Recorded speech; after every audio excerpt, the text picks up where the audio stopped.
Recently, within the past month, Japan has suffered over 252 earthquakes. And sadly, the news media has been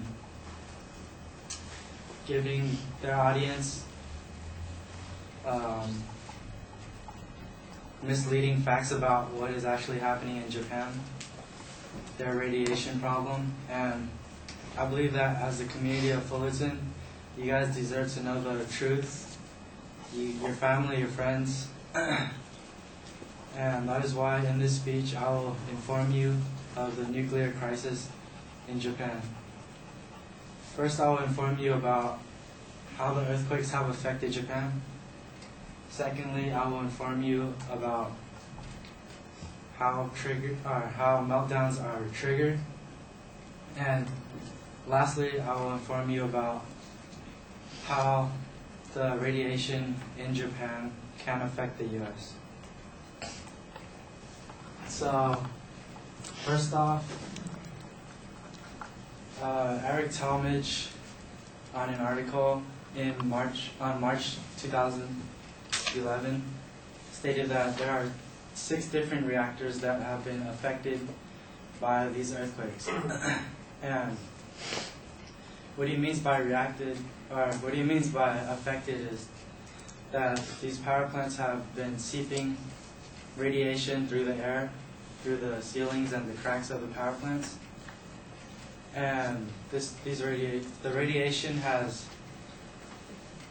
forced the locals in Japan to move 20 to 30 kilometers away from the power plants. And with short notice, the locals have been forced to abandon their homes and completely, just move away. And it is stated by Adam Cervantes on an article called No Quick Fix on March 15, 2011, that there has been $310 billion worth of property damaged due to the earthquakes and due to the tsunami. Now that I've informed you about the earthquakes and how it affected Japan, I will now inform you about what triggers a meltdown. The word meltdown has been tossed around recently through the news, and there are basically 3 different ways of starting a meltdown. And one of these ways is through an earthquake, a large earthquake. The second way is through a tornado, and the last way is if an airplane, a meteorite, or any object equivalent to the size of an airplane strikes the power plant.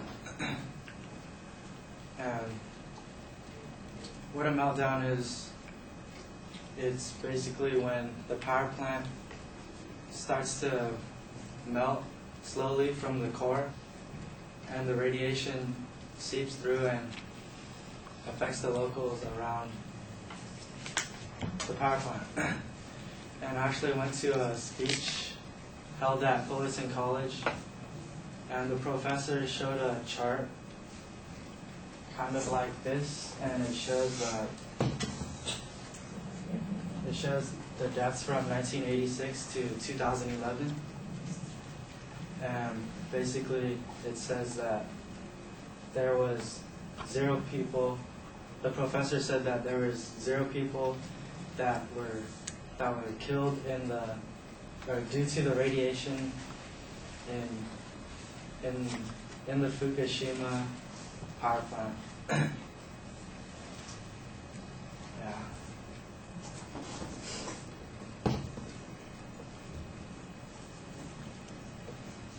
Now that I've informed you guys about what triggers a meltdown, I'll now inform you guys about how the radiation can or cannot affect the U.S. And at the speech I went to, the professor said that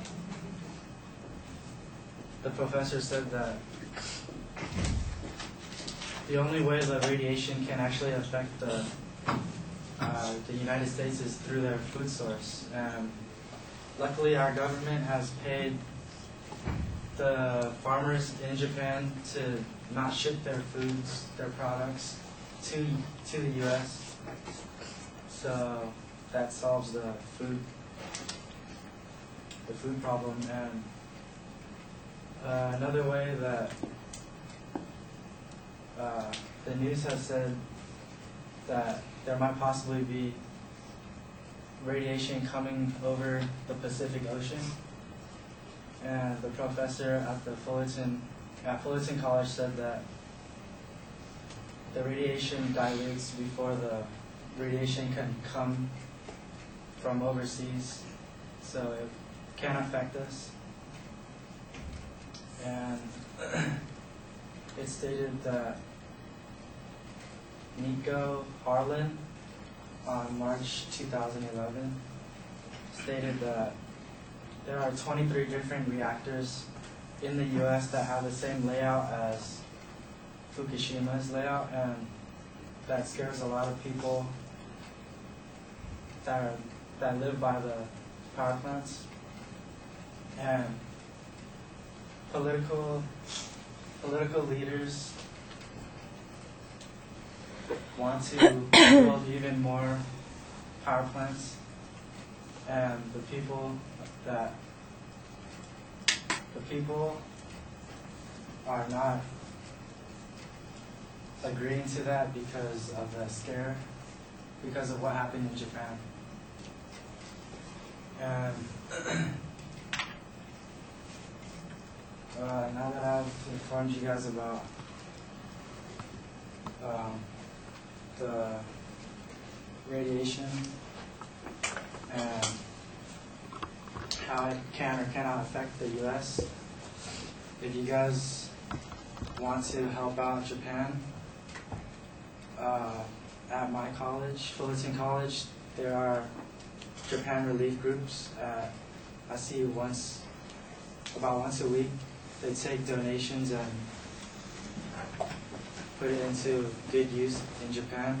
And if you guys would like to help Japan out on that, you guys can feel free to talk to me after this. And so in this speech, I've informed you about the nuclear crisis in Japan. First, I've informed you about how the earthquakes have affected Japan. Secondly, I've informed you about how meltdowns are triggered. And finally, I've informed you about how the radiation in Japan can or cannot affect the U.S. Thanks.